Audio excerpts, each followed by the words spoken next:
Yang kedua, kita untuk evaluasi masalah penilaian nanti, kita penilaian diambil dari ujian UTS dan ujian akhir, ya. Ujian UTS dan ujian akhir ini juga didukung dengan nilai-nilai tugas, ya. Nilai-nilai tugas baik itu tugas rutin secara mandiri maupun tugas berkelompok, ya. Dan juga keaktifan kita. Ya, bagi yang memang responnya bagus, ya, terhadap informasi-informasi yang diberikan atau terhadap tugas yang diberikan atau forum-forum diskusi yang dibuka di sistem e-learning. Nah, kalau dia aktif, itu juga ada penilaiannya. Ya, penilaiannya ada. Dan tugas gitu ya. Tugas itu nilai pendukung mungkin lebih banyak, tugas porsinya mungkin lebih banyak, ya, mungkin lebih banyak. Tapi tanpa absen, ya, jadi absen nggak ada menambah nilai evaluasi kita, ya, absen nggak ada. Nah, kemudian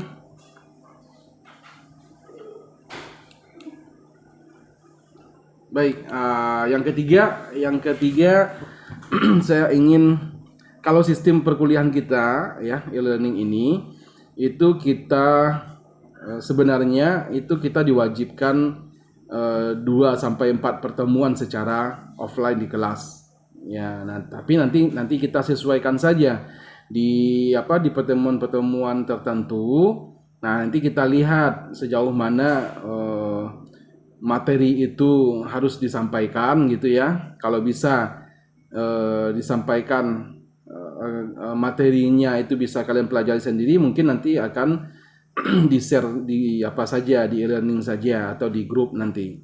Tapi kalau itu materinya itu perlu bimbingan, nah itu kita akan di kelas nanti, ya. Kita jadwalkan di kelas dan akan disampaikan di grup WA-nya nanti.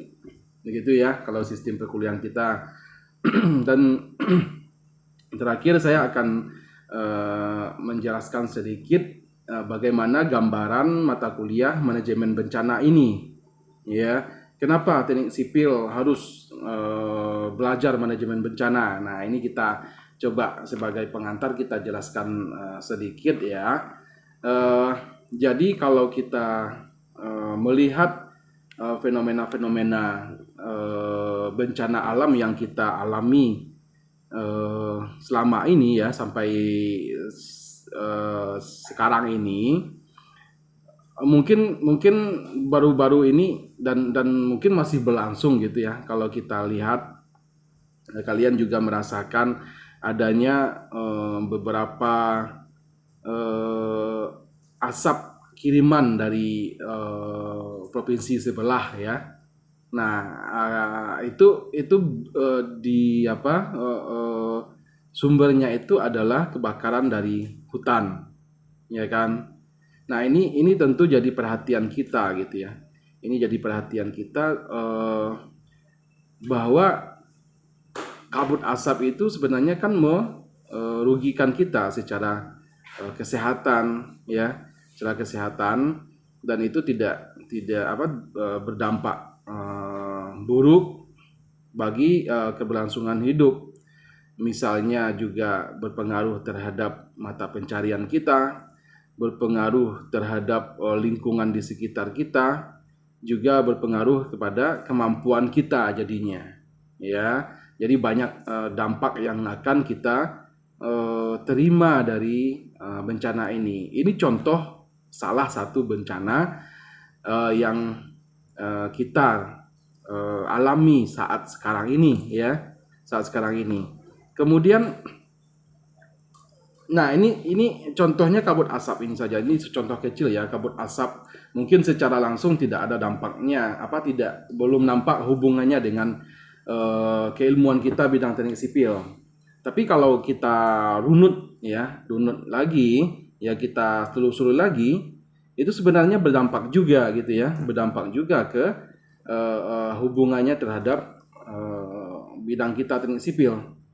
Ya, contohnya saja bagi kita yang berprofesi sebagai ahli bangunan misalnya, ya, kalau kita sudah tidak bisa bekerja, ya, kalau kita lemah akibat dampak dari kabut asap ini, tentu keberlangsungan dari suatu proyek yang sedang kita kerjakan tentu tidak berjalan. Nah, ya kan, itu kalau misalnya kita kaitkan.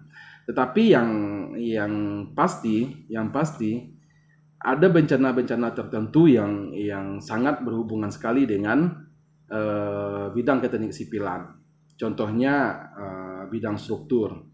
Itu kaitannya langsung akibat dampak dari bencana gempa bumi. Ya, tsunami itu langsung ke struktur, langsung ke bangunan, langsung ke infrastruktur yang ada, itu dampaknya. Banjir contohnya, banjir bandang apalagi gitu ya. Itu bangunan yang dikenai oleh banjir bandang itu sangat berdampak terhadap bangunan yang ada di sekitarnya gitu.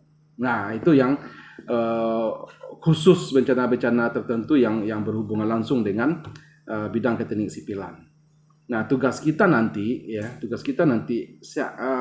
kalau kita sudah memahami manajemen bencana, itu harapannya tentu kita ingin dampaknya itu bisa kita kecilkan atau kita minimalisir supaya tidak meluas, supaya kerugian tidak lebih besar. Nah, kan itu harapannya.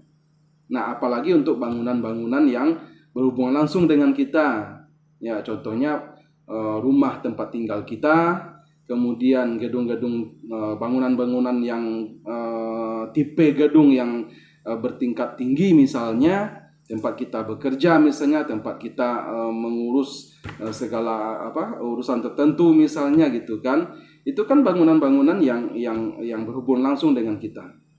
Nah, jika kita tidak membangun bangunan tersebut sesuai dengan standar dan aturan yang tepat, ya, aturan yang berlaku, tentunya ini akan lemah gitu ya. Tentunya bangunan ini akan lemah, tidak aman terhadap gempa gitu. Nah, yang akan merasakan akibatnya tentu kita sendiri, ya, tentu kita sendiri. Nah, ini jadi modal kita, atau jadi setidaknya ini merupakan batu loncatan buat kita ya, untuk sebagai dasar terlibat nanti pada kegiatan-kegiatannya nanti setelah kita lepas dari kuliah. Misalnya kita cari kerja di bidang struktur misalnya, ya. Nah, ini tentu jadi modal buat kita bagaimana bisa merencanakan atau merancang suatu gedung yang aman terhadap gempa. Ya, itu kan. Kemudian kita juga bisa merubah sudut pandang kita atau cara berpikir kita atau persepsi kita terhadap bencana, ya. Kita tidak menginginkan bencana terjadi gitu ya. Kita tidak menginginkan bencana terjadi. Namun pada bencana-bencana tertentu kita juga tidak bisa menghindarinya, ya. Nah, contohnya saja bencana gempa bumi. Kita tidak akan pernah bisa menghindari terjadinya gempa bumi, ya kan? Atau sederhananya kita tidak bisa memprediksi kapan bencana gempa bumi terjadi, ya. Kalau bencana-bencana lain mungkin masih bisa, ya, kita bisa memprediksinya. Misalnya banjir, itu pasti kita kalau hujan terus-menerus, ya, hujan intensitasnya tinggi, kejadiannya itu lama, nah itu mungkin kita bisa memperkirakan, ini bakal terjadi banjir. Dan kita bisa melakukan sesuatu sebagai tindakan awal untuk menekan supaya banjir ini bisa dihindari. Nah, bisa gitu ya. Kemudian untuk bencana gempa, nah itu memang tidak bisa diprediksi kapan dan waktunya.